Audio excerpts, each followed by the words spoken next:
It's going to be the Dendy they are going Invoker. to swap it up. They're going to put All right. indeed the safe lane Jug, get that bat on the off lane for General. Alrighty, an alliance with this Lifestealer Magnus combination. The Bulldog Bristle going to be pairing up with Kotl. Okay, he's going to be backing him up and causing havoc potentially in that bottom lane against the Ditcherard Jug. This is really quite something. I mean, now that we've seen the drafts rounded up, do you have a side that you'd favor down to the hero picks? The picks, I don't really favor either team. Obviously, Navi are going to be pressured in the early game to make stuff happen. Like, Jug is great in the laning phase with Spin. Artstyle is going to have to make some decent rotations, and General's blink timing is also going to be crucial for their success. Alliance just have a great late game transition. Like, Empowered Lifestealer, Empowered Bristleback, their laning phase is really powerful.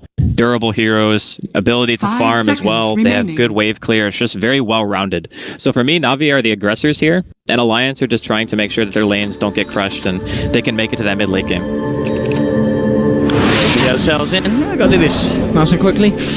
We'll go for prepare for battle. Ultra pursuit. So we're going kills. It's gonna be not too messy. First blood will happen very early on. Come on, it's Navi versus Alliance, ladies and gentlemen. Roshan kills. We're going to go with 3. Let's do it. Ladies and gentlemen, Navi versus Alliance Game 1 now underway. Let's get ourselves in and familiarise with the teams and their picks so you get ready to root along for your favourite side and favourite player at home. On the side of Navi, we're going to be having General on the off-lane bat. Mid-lane, Dendy on his signature Invoker, and down on the safe lane, Sineko supporting on Disruptor. Artstyle roaming around the map on his Enchantress, and of course Ditcherard playing the safe lane Juggernaut. Over on the side of Alliance, S4 on his Magnus Bulldog, bringing it in with the Bristleback. EGM going to be clobbering some Navi with the Ogre Magi. And let's not forget Ake over on his Kotl. And last but not least, Loda. The Loda Lifestealer. Something that in the past memes have been made of. But recently, you know, Lifestealer is an incredibly relevant hero, and Loda, he's a bit of a master on it. It's something that he's played for God knows how long. Back when Lifestealer used to be OP and Open Wounds had like a 600 or 700 cast range at level 1. That's back when I started seeing him play that hero, and that was years ago. Begins. So as you mentioned, something that is definitely within his realm of heroes. But looking at the lanes, kind of what we were expecting, it is going to be the duel off. They're going to send Ake down here with Bulldog, and it's not an easy lane to play against, even as a Juggernaut. You're going to have to get a really early stick, need to be concerned all the time about eating blasts and quill sprays just to overall harass. Looks like we're having a couple more headset issues. We had one of them the other day too, but more often than not, we've been pretty fortunate not to have too many technical issues arise. So. Yeah, which is impressive as well, because we've got, what, 4 games going on? Yeah. Everything. There's 8. Everything is happening here. There's 8 team rooms. Yeah. Obviously 2 for each match, and then we've had very limited issues, so we've been relatively fortunate. Yeah, and of course worth noting, there's got a lot of crazy games going on this morning. Ladies and gentlemen, if you want to know what else is at your availability today, not that you want to go anywhere else, this is Navi Alliance. We know you're going to stick right here, but just in case you want to open up another window, you got OG Wings going on, TNC versus LGD, and what's the 4th game, Andy? I don't It's EG versus Syndrome. That's it. EG versus Escape Gaming is the other option. So here we have it. This is the match that counts, Navi Alliance. Ready, General, starting to just get the creeps away from the top lane. Bring them out away from EGM and Loda.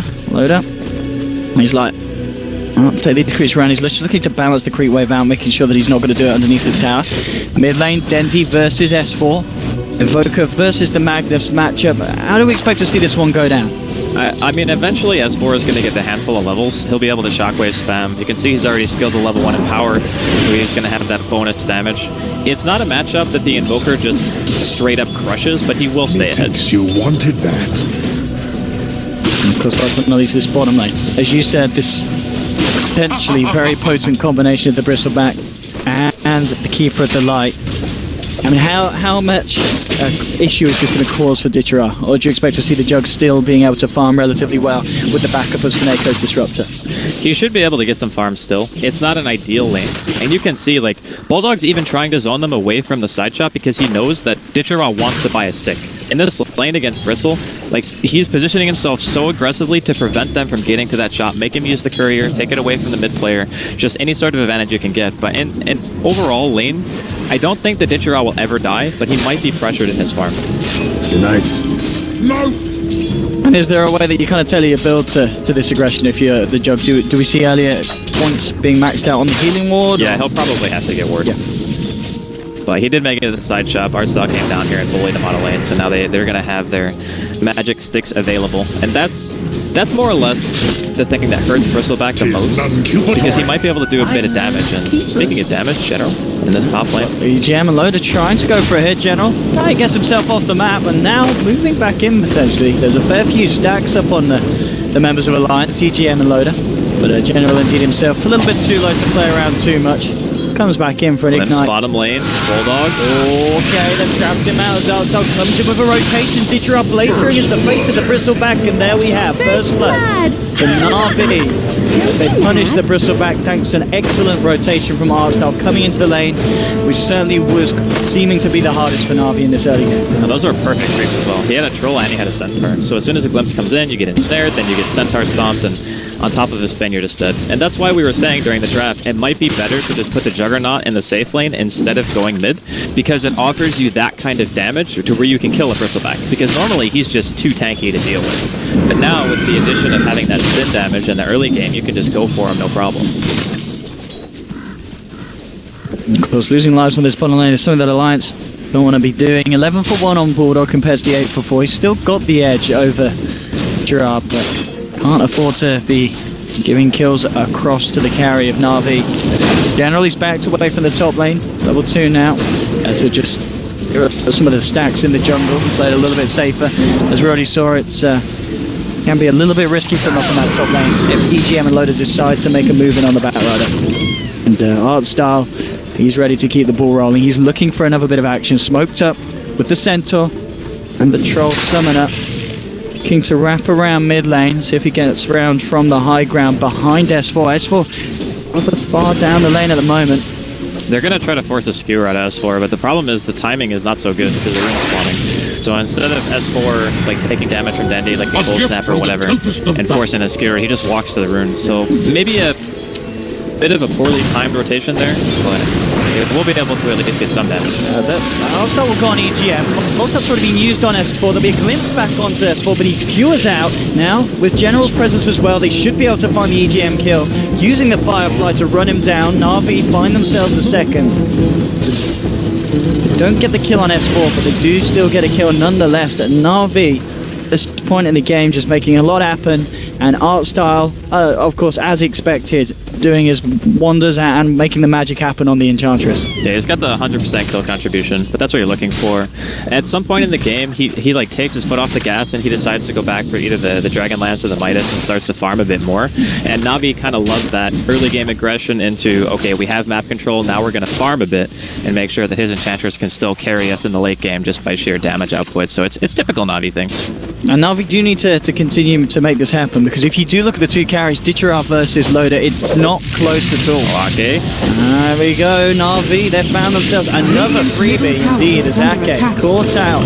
And the entrance to the jungle, top lane Loader, going in onto General. The Firefly, so it should be able to play around this, but yeah, looking at Loader again, 36 for 8 compared to Ditcher's 20 for 4. Obviously, because of the pressure the Alliance have been applying to this Juggernaut, it is allowing Loader to get far ahead in terms of farm. There's a glimpse onto Bulldog, Suneko, and Ditcher moving in. Artstyle's coming across as well, does have a trap. Bulldog will try and buy himself some time, duking it down in the jungle, but Dendy's Sunstrike is there, and Dendy will get himself the kill. I'm actually surprised Bulldog wasn't carrying a TP there. Like, he bought one before he died. Oh, EGM. This is not your half of the map, sir. He is in there. And he is out of there just as quickly. Navi dealing with the Ogre. Okay, I'm super confused as to why he was there. I mean, maybe he wanted to try to snipe the courier, but it's a flying courier. It's like 6 minutes in. I don't know what's going on here for Alliance in the early game, but I mean, at the very least, they're farming well on their cores, right? They really are. I mean, that is the saving grace at the moment for them. You look at the difference between S4 and Dendy, and then you look at the difference as well between Ditcher and Loader, and it certainly is there. You can always look to the Empower during the mid-game to keep Loader relevant. Obviously, he's going to have an Infest target in S4. You get the RP, get a couple of nice kills. Lifestealer is obviously pretty good against Enchantress. They counter each other in some regards, but if you can get on the edge as a Lifestealer, you can just shred her. Talking about the edge as well, 6 minutes in, he's going for the straight naked minus. Well, he's had a really good early game, so there's no reason not to. Yeah. You know that Alliance's high ground's not necessarily going to be super easy to break because they have really good wave clear, and they have the mag, obviously, with the RP to worry about. So it's not a bad choice to just go for the Midas, get your levels up really early, get some health, get another item on top of that, like obviously the Dragon Lance and Trill. Oh, and Ake being controlled by Seneko. A Thunder Strike and a glimpse into a Blade Fury would be more than enough to bring down the man on his pony. And top lane, General. Let's see if Alliance can get themselves on the board. Oh, 3 yeah, they've got. Burn damage from EGM's Ignite will be enough, so Alliance able to claim a kill. But again, it's still 6 for 1 for Navi, as they're certainly shedding more blood from the Swedes than the Swedes are able to from themselves.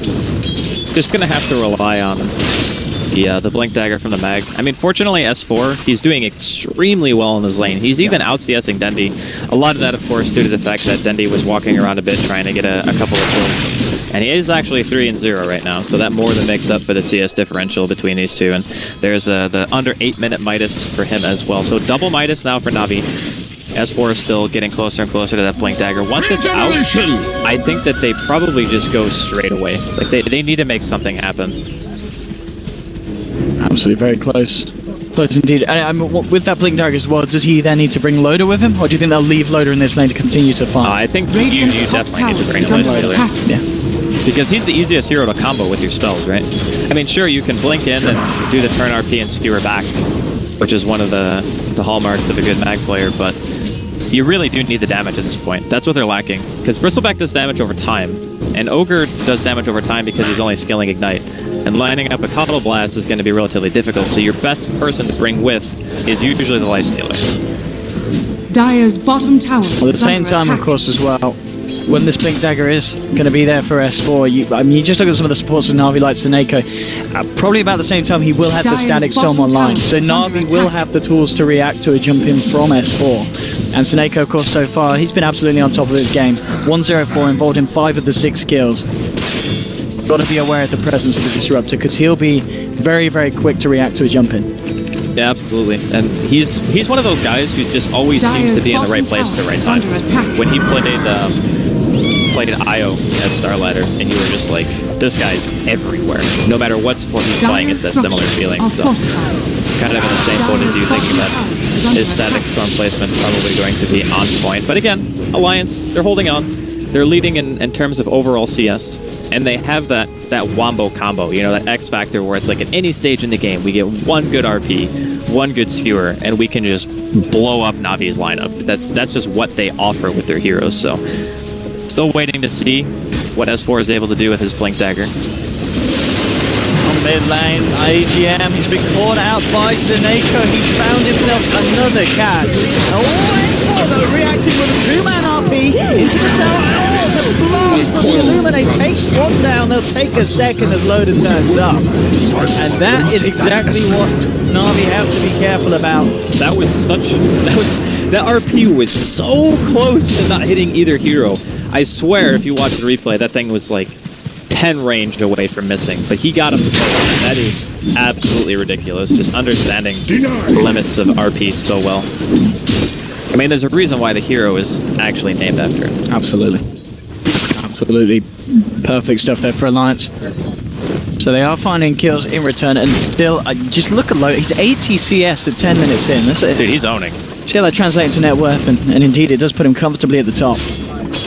You know, no amount of kills from Navi are going to be able to push them up ahead of the Lifestealer at the moment.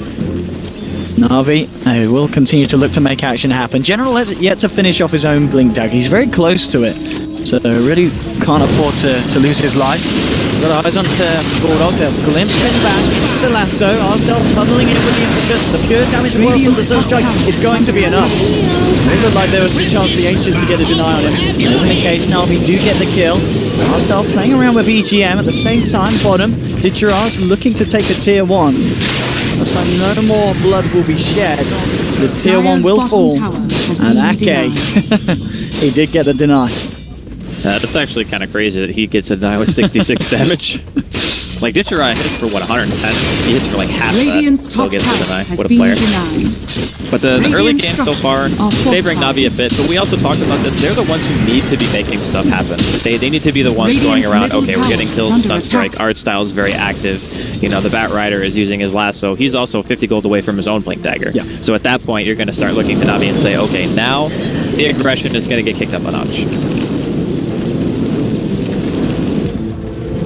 See Ditcherai hiding behind this tree with the Omni stack. He's a sneaky juggernaut. Sitting behind the tree. Okay, did not expect that. I mean, the thing that's really annoying about those kind of ganks is he actually had a ward. Like, the ward sees everything except that one tiny spot. And Ditcherai's just, like, waiting in the sidelines, just ready to go. Oh dear. Oh, 9 for 3. And Ditcherai with these kills, they're still not quite on the same level as Loda. Loda's free farm has really been off the Radiant's charts. top tower As is under he, attack. I guess what works towards the Echo Saber on top of the Phase Helmet Blightstone. And he's going to be punching very hard, very early on. And this Life Stealer when he starts to turn up the fight. And Bulldog has been able to clear a significant amount of Ancients as well. It's started helping catch up bottom lane, going in onto EGM. Let's see if Alliance wants to react, or are they going to just let EGM die? S4 is hanging around, does have an RP.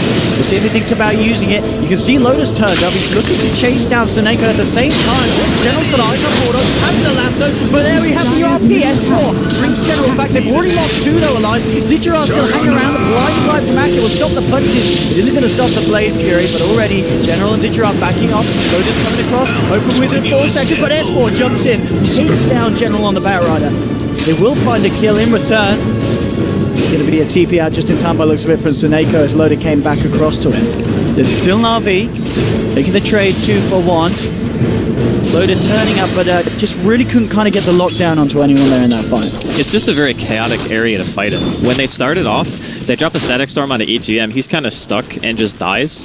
And at that point, they're really looking to get any remnants of Navi that are still in the area. And I think what happened was Loda spent a lot of time chasing Seneko, Radiant's but they have a bottom ward tower on is that under high ground, attack. so he knew exactly how much Loda was committing and was able to just stick around, get an extra glimpse off, prevent himself from dying, and still manage to TP away. So in reality, Navi was a bit of an outplay, glimpse. And these glimpses from Seneko.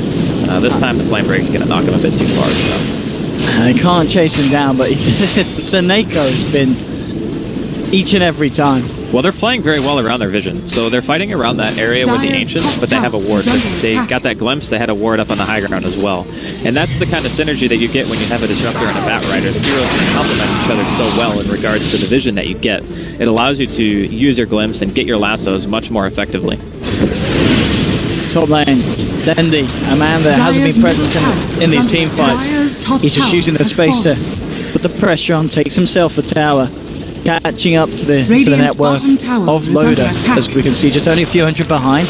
Bottom lane Alliance will look for a trade, putting the pressure on the tier 1 bottom.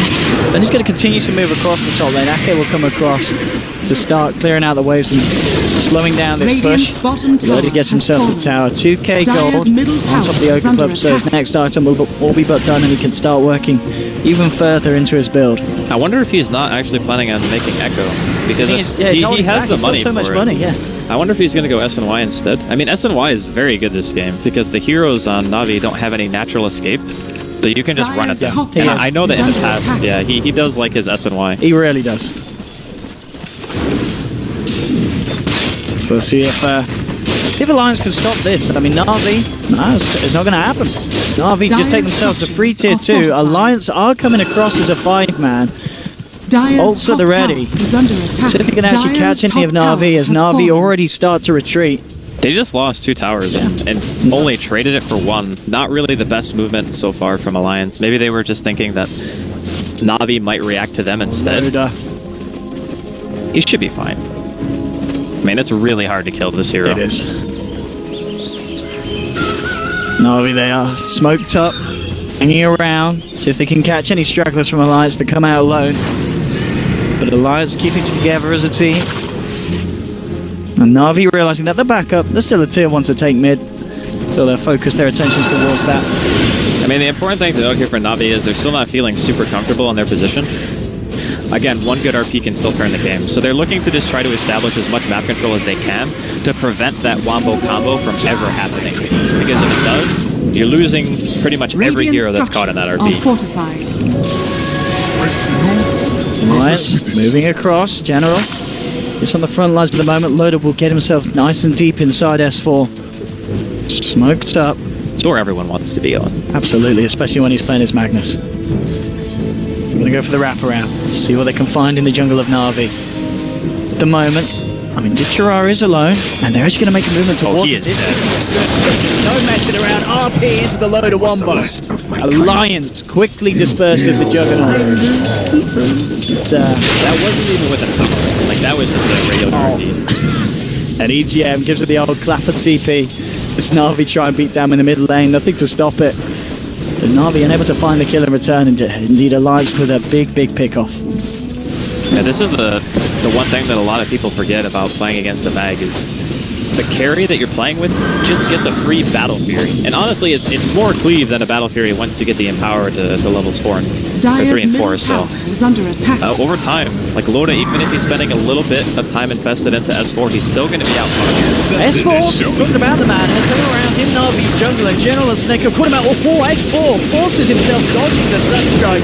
He's going to be on the retreat now. It's going to be a question whether he can get away. Skewers out, but the glimpse back is there. S4 controlled up and taken down. At the same time, though, mid lane Alliance utilising this time to go in hard. They've found Denzi. They'll also find Dark Style. So S4, the end of the day, it was all just but a bit of a bait. And Alliance with the favourable trade and a tier 1 down in the mid lane as well. Radiant's middle This is why you watch the El Clasico, right? The Navi Alliance games, because they're always back and forth. It doesn't matter like what iteration of the team it is, it's always a close game. And this is no exception, so enjoying it so far.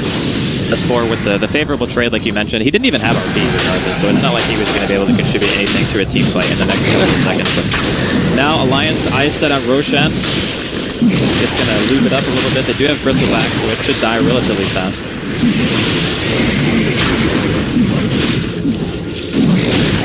See if they know anything about this Navi. They've got a Sunstrike. They'll know what's up. But Roshan indeed falling far too quickly for Navi to react to an Alliance. They'll be able to claim themselves the Aegis. Puts it in his pocket. They'll smoke up and make a move towards mid. Can they get a kind of catch? RP is there. S4.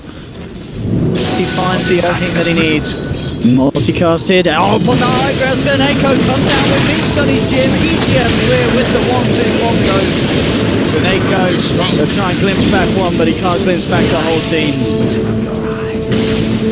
Alliance striking back hard as they pressure down the mid lane. You may have seen them give up a free tier 2 up top, but now it'll be them taking the tier 2 for Navi. No disruptor for this defense. And due to the damage of the Empower, this tower's going to fall. And Navi are doing the right thing. They realize that fighting against an Alliance's 5-man when you're not actually trying to defend the tier 3 is not the play. It's just too risky. You need better positioning. The 4 stat's now done on General, so he can now get a hero and actually pull it inside of the base instead of having to worry about how he's going to escape after he blinks in initially. Because before, S4 was just like, alright, I'm going to RP you instead under the tower so you can't run out. But that 4 staff is going to have huge implications for how aggressive Navi can play and their ability to find picks. But I was going to mention Navi's draft. They are trying to split push it up a bit, but Ditchara's farm, like even though his CS isn't really that far behind what Loda has, just the difference that it makes by having this map control and getting the team fights, getting the Roshan, he's got like almost a full item in progression over the Juggernaut at this point in the game. So it's looking kind of scary. Navi adopting the split push game. There is still, I guess it's only really one initiation hero on Alliance, and that's S4. So they can probably split up the map for a while, buy some time, get Ditchara, his Yasha finished if he wants to go for the Manta Diffusal, or if he wants to go for the Blink. But they need some items.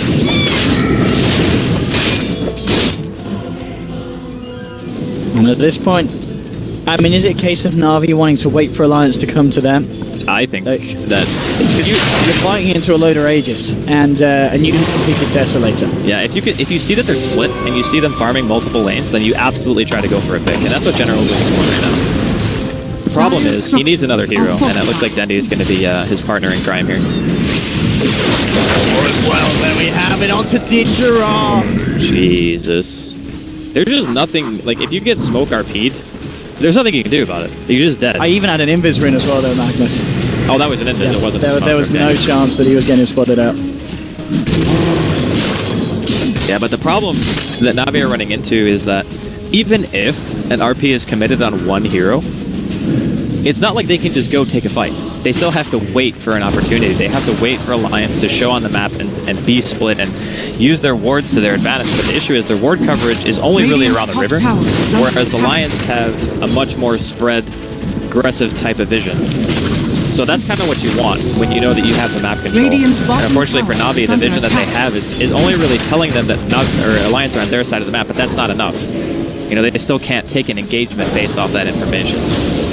Radiant's bottom tower has fallen. Indeed, Alliance take a tower.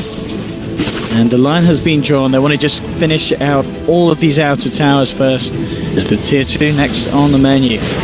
Creepwave is beginning to push in. Dendi's the lone man up on the top lane at the moment. I'm sure they'll realise that Alliance is making a move over. No RP for S4. Still on cooldown. So unlikely that he himself could control Dendi up, but he'll just jump forward, clear out the wave, and start to get this push going on. As Navi are left to clear out the other lanes. Also big item pickup, of course, for the Keeper of the Light. 22 minutes in, Ake has his Aghanim Scepter complete. Yeah, Ags with the quelling and the gems. So this is pretty much a stalker, if you want to think of it that way, because you can just deward everything. You get the vision. The thing about this hero in particular, once he has Aghanims, is his sustain is unparalleled. The Illuminate heals everyone that it hits. You have chakra, you can summon people back. This hero is like the epitome of sustained siege. That's what you want to do, no matter what. If you can hit the tower and get out okay, without getting like lassoed into the well, you can just keep going forever, pretty much. But as you said, Navi continue to do exactly what you mentioned earlier. They're playing the style with Ditchera consistently pushing out the bottom lane. Dendi keeps making an appearance up top. As Alliance side just group on the 5, but if we're going to see the strength of this push from Alliance, it's going to make down the tier 3 and they get a Rax as well. Watch S4 has the RP available on the side if Navi jump in. Alliance looking to refuel. We'll see how heavy they want to come back in with the next creep wave. They've got any big items coming out? What's on the courier? It is the Sanj completion for Bulldog, as he himself is starting to become a real bit of a beefy man. Vanguard, Mech, and Sanj. I want to say he's going for Halberd for the Inch, because there is a Dragon Lance and a Force Step on our style. So this is the point where Navi's lineup actually starts to become a tiny bit more scary, because you know, you have that bonus attack range with Impetus, you're chunking the Lifestealer, Magic Immunity doesn't help versus the damage that he deals, so they need an item that's going to stop Artstyle from just straight up hitting at all. We are going to see a smoke here. It was not scouted by the wards. That's what kind of jump they can get now. They want S4. He is like the best target to go on, like bar none. But look at the movement from Alliance immediately, keeping themselves out of harm's way. They head to the south, Loda's alone up top, but already he's brought over as well. So Alliance, they're back grouped up as 5, and Navi, it's going to be very hard for them to get the jump in that they need. Dendi leading the way at the moment, but Alliance, they will be ready to react. And Navi, realizing that they can't find that opening, they'll just have to back up and push the waves out as Alliance are able to avoid the gank. You know, actually, they might have seen, not necessarily themselves, but they could have seen like the outer edge of the smoke, because the ward sees a little bit into the base. So there is actually a chance that Alliance saw that, but I mean, they just reacted so fast that it seems like they did see. You know what I mean? Like normally in like 10-15 seconds, maybe you don't see them for a while and they're like, oh, maybe they smoked, let's back up. They were just like, nope, we're back. So there is the possibility that that second ward top did spot it, but Alliance still feeling in a fairly dominant position at this point, and he's actually not going Halberd. He's just going to finish the SOI. Interesting. I thought that he would go for the effective HP build and just have something to counter Artstyle's item progression, but I guess they're just not worried about it, because it is daytime. You can just sustain with Illuminate forever. Heals for like, what, 550 or something like that? Oh, General, quick to jump, bringing Bulldog straight into the base. Alliance Slower, moving on Artstyle, but going to keep them alive. S4 does have that RP available. Digiro's going to slow the Omni stash on Bulldog, but Alliance, they're still alive in the sustain from Ake's Illuminate is too much. Impetus not going to be enough to bring Bulldog down. S4 at the moment just spamming out the Empowers. He hasn't needed to RP yet, but Alliance, they're 5. The heals again from Ake, allowing them to stand their ground. Loader trying to move in, won't find a lock on any hero, turns back towards the barracks. RP are slowing them down with the timing now. The glimpse onto Loader. Impetus coming in, but again, the heal from Ake. Loader jumps in and out of Bulldog. Bulldog, and he's fine. They'll finish up the melee racks, get the range racks as well. The push is successful, and Navi just can't stop this power. The lasso needs to guarantee it.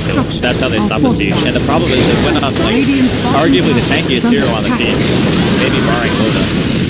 Like you were mentioning, the Illuminates are just keeping them way too healthy. There's not enough damage that can be dealt. Like Hitchcock doesn't even have his lasso, or excuse me, his opposite. General jumps in, but he's been multicast S4 with the skewer forward. Control will play through, trying to finish off EGM, but they're just so tanky. The sustain is too much.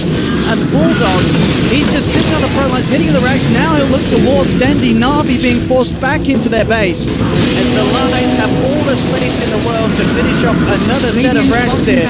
Two heroes down on Navi, and it's all very quickly falling apart. And GG indeed alive. There we have it. S4 finishing his style with the 3-man RP. Hitting them so hard that Seneco's DC'd. Oh wow. Navi, they had a strong start, but Alliance's draft, Loader's Lifestealer got all the farm in the world at the start. We said at the beginning that this is a hero that he is incredibly proficient on.